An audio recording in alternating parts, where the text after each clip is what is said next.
Oke, berikutnya kita ngomongin tentang pasar persaingan monopoli. Kalau pasar persaingan monopoli nih ya, contohnya di Indonesia yang paling gampang nih mungkin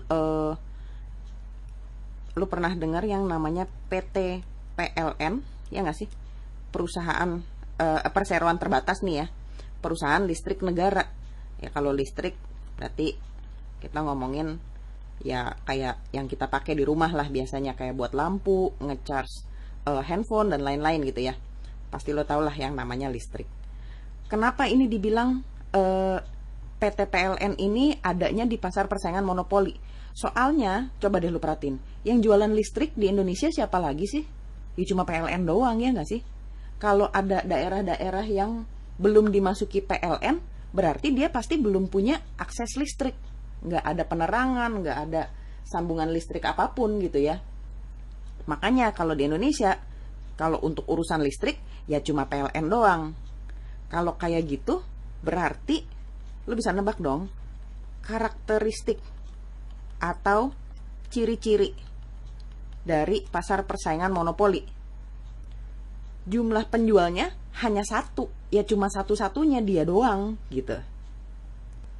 Terus dalam pasar persaingan monopoli, produk yang dijual tuh biasanya unik.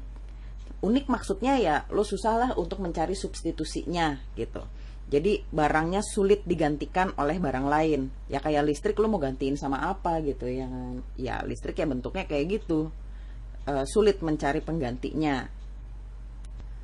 Terus di pasar persaingan monopoli ini ada hambatan yang sangat besar untuk seseorang keluar ataupun memasuki pasar persaingan itu. Kayak tadi ya, kalau kita ngomongin listrik, ini misalkan lo bisa menciptakan listrik gitu ya, lo mungkin juga nggak akan bisa segampang itu untuk memasuki pasar listrik. Kenapa? Karena kalau di Indonesia ya, untuk listrik ini ada undang-undang yang mengatur, yaitu Undang-Undang Dasar 45 pasal 33, ya nggak sih? Lebih tepatnya ayatnya itu ayat 2. Kalau lupa dibuka lagi nih. Pokoknya intinya untuk listrik itu memang dikuasai oleh negara. Makanya si PT PLN ini nih sebenarnya dia BUMN atau badan usaha milik negara gitu ya. Jadi pemerintah yang punya gitu. Nah, kadang-kadang hambatan untuk keluar atau masuk pasar itu diatur oleh sebuah aturan yang tinggi gitu ya di negara itu. Nah, di Indonesia nih UUD 45.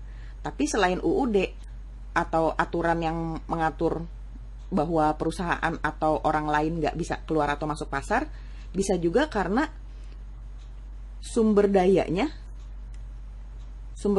memang unik, emang cuman ada di tempat itu doang gitu. Misalkan kayak apel Malang deh, ya mungkin lo di Jakarta atau di kota-kota lain bisa nemuin apel Malang, tapi yang namanya apel Malang pasti lo belinya dari kota Malang, ya nggak sih? Namanya aja apel Malang, pasti asalnya dari Malang. Jadi ya sebenarnya produsen apel Malang ya para petani di Malang, di kota lain nggak ada lagi gitu. Nah itu juga menjadi hambatan yang besar untuk keluar ataupun memasuki pasar apel Malang. Ya lu mesti beli dari sana, semua asalnya pasti dari tempat yang sama gitu ya. Jadi hambatannya bisa berbentuk aturan, bisa berbentuk sumber daya yang unik ini. Terus pastinya tidak diperlukan iklan atau pemasaran. Kenapa? Ya orang penjualnya cuma satu dan produknya juga unik. Jadi biasanya sih orang-orang udah tahu lah produk itu apa. Kalau mau beli, belinya kemana? Ya orang penjualnya cuma dia doang kok satu-satunya, ya kan? Kemudian berikutnya, informasi tidak sempurna. Maksudnya gimana nih kalau yang dibilang informasi tidak sempurna? Kalau tadi di pasar persaingan sempurna kan memang informasinya sempurna. Penjual dan pembeli sama-sama tahu lah barangnya apa, harganya kira-kira berapa gitu, karena bentuk barangnya juga homogen gitu kan. Di sini karena penjualnya cuma satu, terus produk yang dijual juga unik, misalkan nih informasi harga atau biaya produksi lah, biaya memproduksi listrik gitu ya, itu kan tidak diketahui oleh pihak luar, yang tahu mungkin cuma si PLN doang gitu. Makanya dibilangnya informasinya tidak sempurna. PLN sebenarnya bisa aja nentuin harga terserah dia. Orang kita nggak tahu kok biaya produksinya berapa gitu untuk menghasilkan listrik berapa.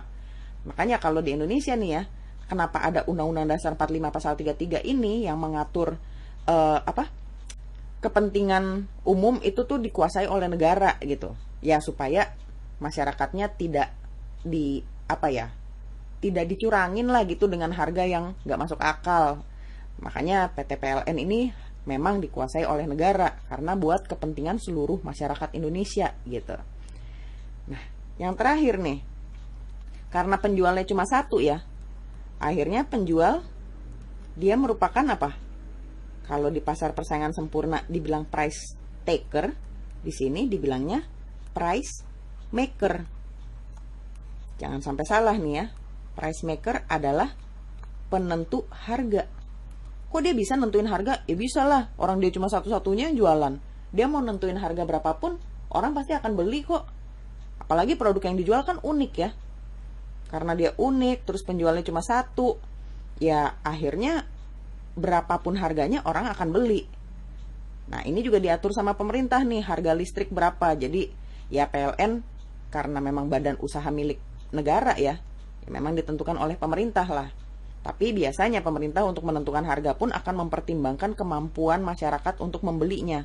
Coba kalau PT PLN ini punya gue misalkan, punya perseorangan, gue bisa nentuin harga seenak jidat, waduh gila bisa. Masyarakat Indonesia bisa menderita semua bayar listrik mahal banget gitu ya.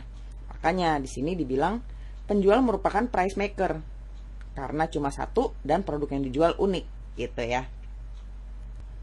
Oke, abis ini gue bakalan masuk ke pasar persaingan yang lainnya lagi. Tunggu ya.